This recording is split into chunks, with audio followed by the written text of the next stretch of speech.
ब्रह्मा जी भी अपनी माता दुर्गा जी से कहते हैं कि माता जी, जब मैं वेद पढ़ता हूँ और फिर आपका अनुभव सुनता हूँ और मैं भी अभ्यास करके जो अनुभव करता हूँ उसमें बहुत विरोधाभास है, वो कुछ विपरीत ही ज्ञान है और हमारा जो अनुभव है वो उसके विपरीत है। तो दुर्गा जी को भी सख्त हिदायत है इस काल भगवान की, क्योंकि ये इसकी पत्नी है ब्रह्म की। इसको सख्त हिदायत है कि वास्तविक जानकारी उस परमात्मा की कभी नहीं बताना। तो ये भी अपने पुत्रों को यथार्थ ज्ञान ना बता करके इसी की महिमा सुनाती है कि वो तो निराकार है, वो सामने आता नहीं, वो कभी दिखाई नहीं देता। और वेदों में परमात्मा को नर आकार लिखा है, सहशरीर लिखा है, और ऊपर बैठा ऊपर के लोक में जैसे राजा विराजमान होता है सिंहासन के ऊपर, सिर पे मुकुट होता है, सिर पर मुकुट है परमात्मा के सफ़ेद कलर का, और ऊपर एक छत्र है मालिक के, बहुत चमक है उसमें। जैसे यहाँ झिलमिल झिलमिल होती है ऐसे उस परमात्मा के मुकुट और छत्र के अंदर झिलमिल होती है। कभी उसका सुनहरी रंग बन जाता है, कभी वाइट बिल्कुल सफ़ेद कलर हो जाता है। तो इस प्रकार उस परमात्मा की स्थिति है और वेद भी यही बताते हैं। तो वेद जो हैं, जो 4 वेद हैं, ये परमात्मा की महिमा तो बताते हैं कि परमात्मा ऐसा है, उसका ये रूप है, वो कहाँ रहता है, वो क्या लीला करता है, लेकिन वो मिलता कैसे है ये वर्णन इन 4 वेदों में नहीं है। फिर इसके बिना ये वेद क्या है? फिर जैसे किसी ने बता दिया आपके अमुक रोग है, उसके ये लक्षण हैं, और औषधि है नहीं, तो खाक बताया, वो क्या फायदा हुआ उस रोग के बताने का। तो वेद जो है, वेद दोनों काम करता है, रोग भी बताता है, उसके लक्षण भी बताता है, और अचूक औषधि भी रखता है, तो उससे लाभ होगा। ये दास है रामपाल दास इस विश्व में आज के दिन परमात्मा के कंप्लीट स्पिरिचुअल नॉलेज लेकर आया है, कबीर भगवान का दिया हुआ।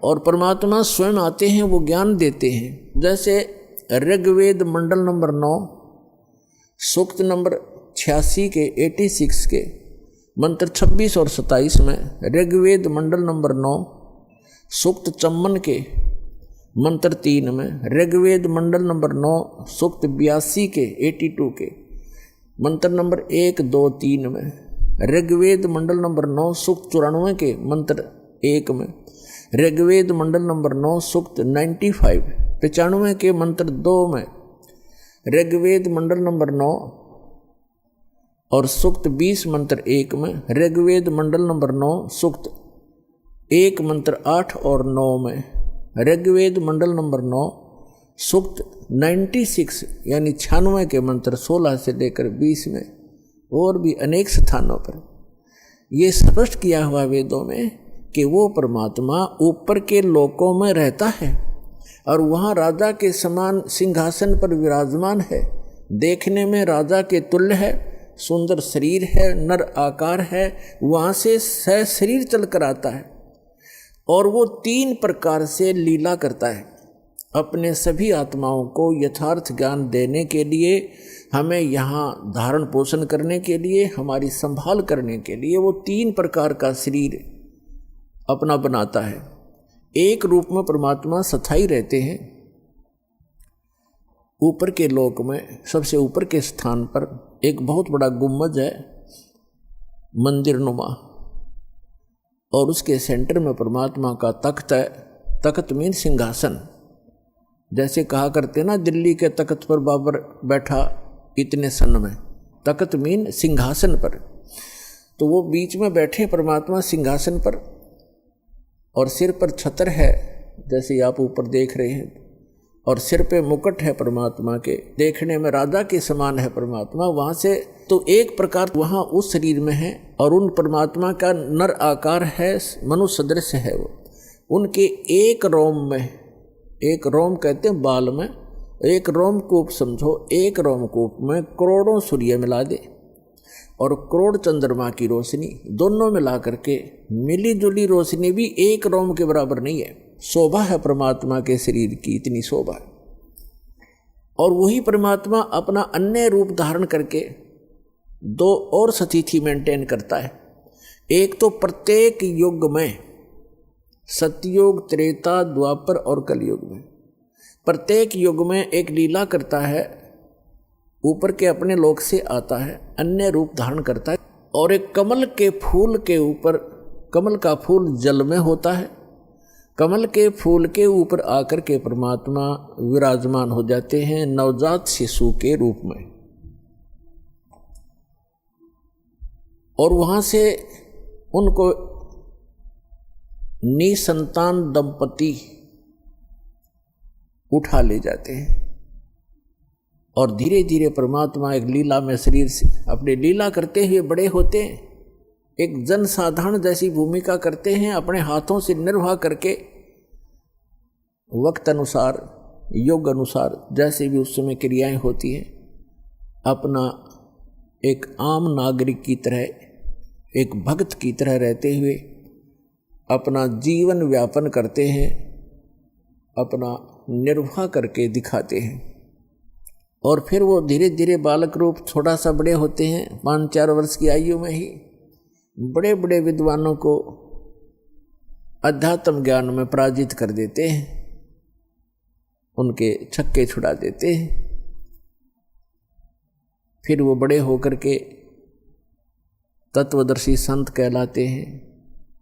अपनी महिमा आप ही बताते हैं। अपनी महिमा को वो लोकोक्तियों के माध्यम से, दोहों के माध्यम से और शब्दावली के माध्यम से, यानी पद्य भाग में सुनाते हैं, जिस कारण से वे एक कवियों में से भी एक प्रसिद्ध कवि की पदवी प्राप्त करते हैं। लेकिन वो होते हैं परमात्मा, क्योंकि कवियों के ज्ञान में, उस ज्ञान से पता चलता है कवि अपने स्तर की केवल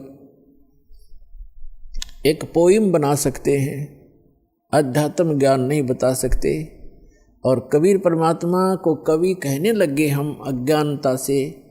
उन्होंने जो ज्ञान दिया है वो 4 वेद, 18 पुराण, 6 शास्त्र, महाभारत, श्रीमद् भगवद गीता, कुरान और पुराण बाइबल, इन सभी का एक मिला जुला ज्ञान है। जो उनके अंदर ज्ञान है वो तो ज्ञान इसमें है ही है, परमात्मा के द्वारा दिए ज्ञान में। जो उनके अंदर ज्ञान उपलब्ध नहीं है, जो भक्ति विधि नहीं है और वो तत्व ज्ञान है, वो भी बता रखा है। तो वो परमात्मा थे, भले ही हम उनको कवि कहने लगे। तो जिस प्रकार परमात्मा दूसरी प्रकार की जो स्थिति है, प्रत्येक युग में एक बालक रूप धारण करते हैं, धीरे धीरे बड़े होते हैं। तो उस समय जब वो बालक रूप में प्रकट होते हैं, ये भी एक उनका उन भगवान के पहचानने के लक्षण हैं कि वो बचपन में किसी माँ का दूध नहीं पीते, कंवारी गायों का दूध पीते हैं। तो कंवारी गायों के दूध से उनके परवरिश की लीला होती है। ये वेद बताते हैं। ऋग्वेद मंडल नंबर 9 सूक्त नंबर 1 मंत्र 8 और 9 में ये दोनों प्रमाण हैं। 3 प्रकार की शरीर परमात्मा धारण करते हैं और नवजात शिशु रूप में जब प्रकट होते हैं उस समय उनकी परवरिश की लीला कंवारी गायों से होती है। और परमात्मा कबीर जी ने 600 वर्ष पहले जब वो आए थे, ये लीला की थी, उन्होंने यही लीला की थी। 25 दिन के हो गए थे, कुछ आहार किया नहीं, माता पिता चिंतित हो गए। तब भगवान शिव आए शिवपुरी से कबीर परमात्मा के आदेश से, क्योंकि यहाँ के जैसे एक प्रांत के मंत्री होते हैं, तो जैसे प्रधानमंत्री यहाँ आएगा तो उसकी व्यवस्था यहाँ के मुख्यमंत्री और मिनिस्टर वही करवाते हैं, आगे खड़े हो जाते हैं। तो इस प्रकार ये यहाँ के मंत्री हैं। श्री ब्रह्मा जी रजोगुण विभाग के, श्री विष्णु जी सतोगुण विभाग के और श्री शिव जी ये तमोगुण विभाग के। जो नीरू और नीमा नाम के जो दुल्हा थे वो उसी जन्म में ब्राह्मण थे। गौरी शंकर और सरस्वती उनका नाम था। मुसलमानों ने उनको ज़बरदस्ती बाई फोर्स उनको मुसलमान बना दिया था। हिंदुओं ने उनको अपने जाति से अलग कर दिया था। तो पहले वो उनकी रोजी रोटी कथा करके प्राप्त उस दक्षिणा से चला करती थी, वो बंद होगी। इसलिए उन्होंने जुलाहे का कार्य शुरू किया था और जिस कारण से वो जुलाहा कहलाए। तो वो शिव के पुजारी थे ब्राह्मण, जब वो ब्राह्मण थे, लेकिन भले ही मुसलमान बन गए थे लेकिन भगवान शिव की याद उनको फिर भी सता रही थी। तो भगवान शिव से उन्होंने अर्ज की थी नीरू और नीमा ने कि हे भगवान, हे शिव जी, पहले तो हमारे कोई संतान नहीं थी, आपने दया बख्शी कमल के ऊपर ये बालक दे दिया, अब ये खा कुछ नहीं रहा, 25 दिन हो गए, उसके मुंह की तरफ देख रहे हैं, रो रहे हैं। तो तब परमात्मा की प्रेरणा से भगवान शिव वहाँ आए और परमात्मा को गोदी में लेकर कहा कि आपका बच्चा दिखाओ। एक साधु रूप में आए शिव जी और परमात्मा को गोदी में लेकर लिया। तो परमात्मा ने, कबीर परमेश्वर जी ने कहा कि हे महात्मा जी, इनसे कहो एक कंवारी गाय लावें और उसके ऊपर आप अपना आशीर्वाद भरा हाथ रख देना गऊ पर, कंवारी गाय पे वह दूध देवेगी, वो दूध पीऊँगा। ऐसा ही किया गया। ये पुण्यात्मा आज से 600 पुरुष पहले घटी घटना है। आज की कोई लोक वेद नहीं, दंत कथा नहीं जो दास आपको सुना रहा है।